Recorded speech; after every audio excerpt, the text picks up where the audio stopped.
मैं तौसीफ खान आपके पास जाना चाहता हूं। जिन सवालों के जवाब आज टीएमसी के लीडर ढूंढने की कोशिश कर रहे थे, बहुत से जवाबों को मुझे लगता है कि सुप्रीम कोर्ट की टिप्पणियों में आप लोगों को खंगालना चाहिए। क्या जो संशय थे वो सुप्रीम अदालत ने दूर नहीं किए? क्या उन्होंने नहीं कहा कि यह प्रक्रिया संवैधानिक है?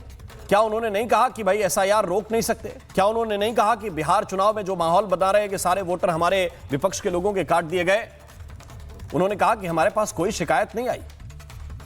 तौसीफ खान, देखिए राम जी, सुप्रीम कोर्ट के पास जो बातें आप बता रहे हैं वो है कि challenge to the entire process of SIR. Trinamool party ने कभी प्रोसेस को लेकर के सवाल नहीं खड़े किए, मतलब कि एसआईआर होना ही नहीं चाहिए, ये असंवैधानिक है, ऐसी बात नहीं की। वो शुरू से ये कह रहे हैं। जो एक मिनट रुक जाइए। आप जो शुरू से कह रहे हैं, आपकी जो रिट लगी हुई थी, जो याचिका लगी हुई है, उस याचिका में मूल मांग क्या है? फिर अगर आपकी ये मांग नहीं थी, क्या मांग है जो सुप्रीम कोर्ट में याचिका लगी हुई है टीएमसी की? सबसे पहली मांग कि ये जो प्रोसेस है, ये प्रोसेस बहुत ही कम टाइम में कंप्लीट करने की कोशिश की जा रही है, जिसका खामियाजा इनोसेंट लाइव्स, 40 बीएलओज की मौत हो गई, जिसका लिस्ट आज तृणमूल के डेलीगेशन ने इलेक्शन कमीशन को दिया। जो इलेक्शन कमीशन ने, मैं सुप्रीम कोर्ट पूछ रहा हूं, आप लोगों ने बीएलओ की मौत को लेकर ये डिमांड उठाई थी, या पहली आपकी आपत्ति इसी बात पर थी कि इसे रद्द किया जाए, ये प्रक्रिया अभी ठीक नहीं? इधर उधर बिल्कुल, ये प्रक्रिया जो आज आपके डेलीगेशन ने कहा, मैं उस पर आऊंगा, लेकिन सुप्रीम, आप ये मत कहिए कि हमें इससे कोई आपत्ति नहीं थी। आपको आपत्ति थी और सुप्रीम कोर्ट ने स्पष्ट किया है कि 1 महीने के अंदर खत्म कर दी जाए, 1 महीने के अंदर प्रोसेस कंप्लीट कर दी जाए। लास्ट एसआईआर हुआ 2002 में, उसके बाद इलेक्शन हुआ 3 साल बाद।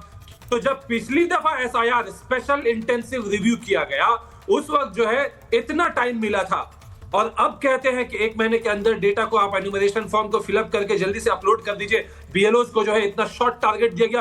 बीएलओज खुद जो है इसको लेकर के प्रोटेस्ट कर रहे हैं। आप दिखाइए, आपके चैनल वाले क्यों नहीं दिखाते? आप दिखाइए जो बीएलओज ने शुरुआत से इस प्रोटेस्ट करना इसके खिलाफ किया है कि ना तो प्रॉपर ट्रेनिंग दी जाती है, जब वो शाम में बैठ करके डेटा अपलोड करने की कोशिक करते हैं तो सर्वर डाउन होता है।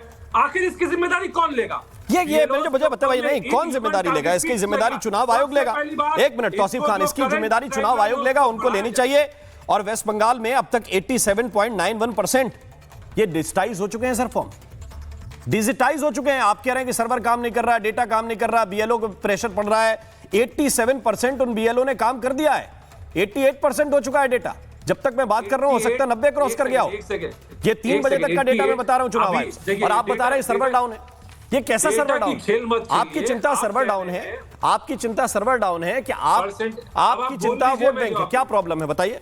अभी देखिए, आपकी झूठ पकड़ी गई। क्यों आप कह रहे 87%, हाँ आप कह रहे 87% डिजिटाइज हो गया है जी। किसका हो गया? जो फॉर्म उनके पास में आया, जो फॉर्म बीएलओज के पास में आया, उसका उन्होंने 87% ना बीएलओ। ये क्या बात कर रहे हैं? क्या बात कर रहे हैं भाई?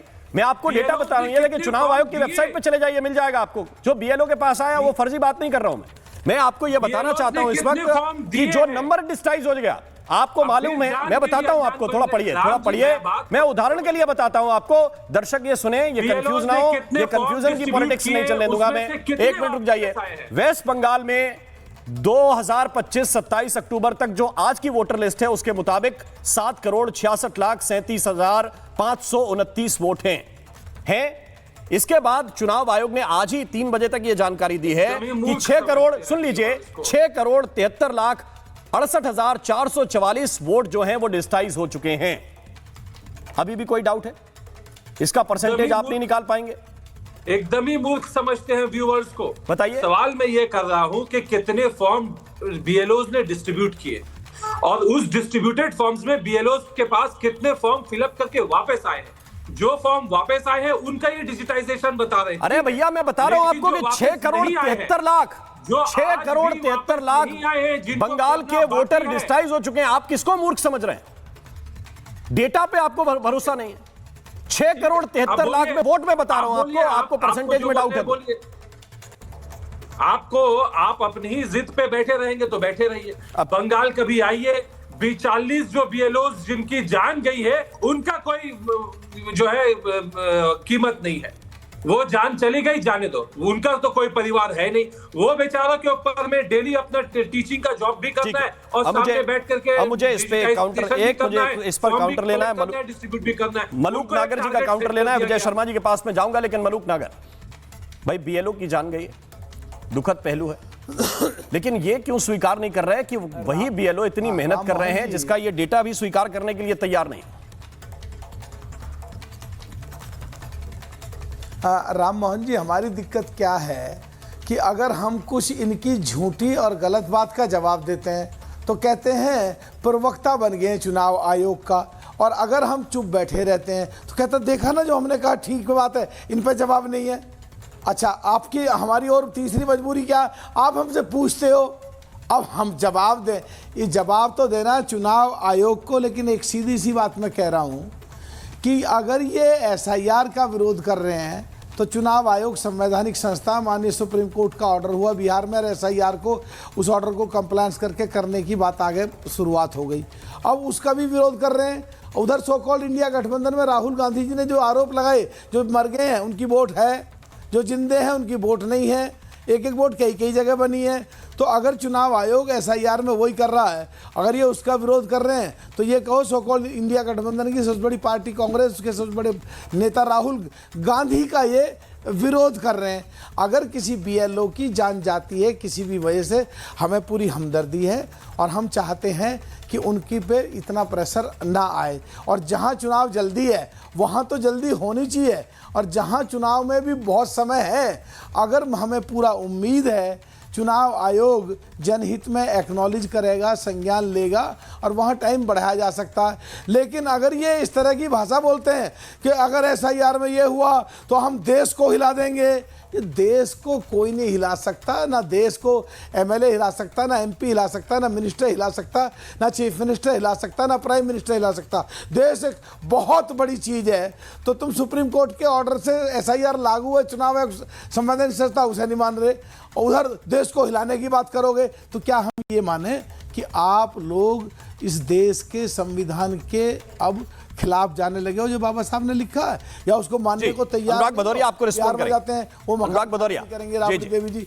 तो जी अनुराग जी जी, देखिए सवाल ये है कि बार बार ये लोग कह रहे हैं कि एसआईआर पे के खिलाफ हैं विपक्ष। हम एसआईआर के खिलाफ नहीं हैं, एसआईआर की प्रक्रिया जो अपनाई जा रही है उसके खिलाफ हैं। अब सवाल उठता है कि जैसे ही चुनाव आया बिहार में 2 महीने पहले आपको एसआईआर क्यों याद आया? अब तो 11 साल से आपकी सरकार थी, पहले एसआईआर कर लेते, इतनी हड़बड़ाहट क्यों रहती है? तो मन में चोर होता है तभी ना।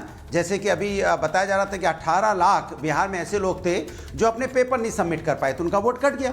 इसलिए कट गया क्योंकि वो इधर उधर नौकरी करते हैं, 2 महीने में कहाँ से आ जाएंगे जल्दी जल्दी? यही तो आप चाहती थी सरकार यहाँ पे चुनाव हो कि जल्दी से ना आ पाए, पेपर सबमिट ना कर पाए, इसी तरह से आप देखो उत्तर प्रदेश के अंदर में अभी इलेक्शन होने में 1.5 साल है, लेकिन 1.5 साल में आप 2 महीने के अंदर में क्यों कराना चाहते हैं? 6 महीना ले लीजिए, टाइम ले लीजिए, बीएलओ को भी ट्रेंड कर दीजिए, समय दे दीजिए जिससे कि आराम से हो पाए। आप देखिए पूरे देश के अंदर में 6 राज्यों में और 19 दिनों के अंदर कम से कम 20 से 22 बीएलओ की मौत हो गई।